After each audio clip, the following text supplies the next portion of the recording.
Hey, this is another bike check on my 2012 Academy Aspire.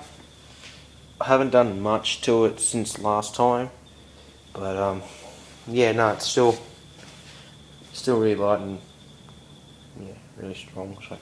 I got a new stem for it. I got a what they call a fly bike stem for it, and apart from that, it's just the same salt forked ODI long neck grips. Shadow Conspiracy chain, Shadow seat, Tiger, power block rear tyre, and a We're the People front tyre, and the Colony hub and rim.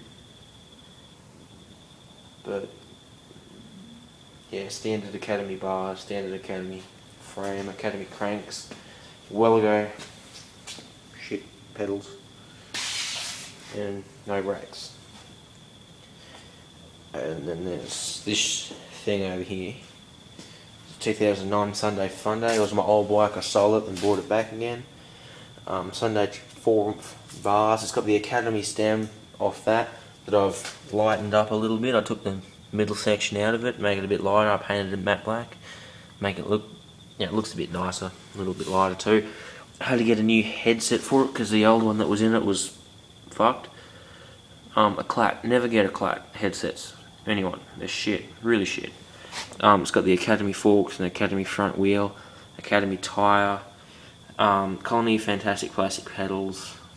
I think they're fly cranks. I'm not sure, can't remember.